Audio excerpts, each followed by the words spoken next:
ప్రస్తుతం మనం ఆంధ్రప్రదేశ్ రాష్ట్రంలోని శ్రీ సత్యసాయి జిల్లా లేపాక్షి అనే గ్రామంలోని ప్రాచీనమైన వీరభద్ర ఆలయంలో ఉన్నాం.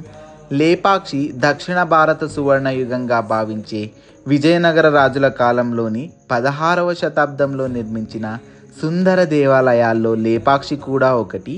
ఈ ఆలయంలో శివుని ఉగ్రరూపమైన వీరభద్రుడిని దర్శిస్తాం.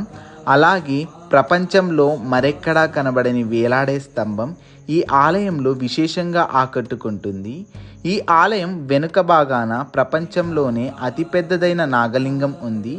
ఈ లింగాన్ని జక్కన్న అంపన్న అనే ఇద్దరు శిల్పులు కొన్ని నిమిషాల్లోనే, అంటే వాళ్ళ తల్లిగారు అన్నం వండే సమయానికల్లా వీళ్ళు ఆ విగ్రహాన్ని చెక్కినట్టు చరిత్ర చెబుతుంది. ఇక్కడ అసంపూర్తిగా మిగిలిన కళ్యాణ మంటపం ఉంది.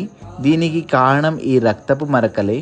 పూర్వం గవర్నరుగా ఉన్న విరూపన్న రాజు అనుమతి లేకుండానే ఈ ఆలయ నిర్మాణం చేపట్టిన విషయం రాజుకు తెలియడంతో రాజు వేసే శిక్షను ముందుగానే ఊహించి తనకు తానే తన కళ్ళను తీసి ఈ మంటపంపై విసరగొట్టినట్లు చరిత్ర చెబుతుంది. త్రేతాయుగంలో సీతమ్మ తల్లిని రావణాసురుడు అపహరించి లంకకు తీసుకెళ్లే సమయంలో సీతమ్మ తల్లి వారు తన ఆచూకీ కోసం తన పాదాన్ని ఇక్కడ మోపారు అని చెబుతుంటారు. Thank you. మరో మంచి వీడియోతో మీ ముందుంటాం.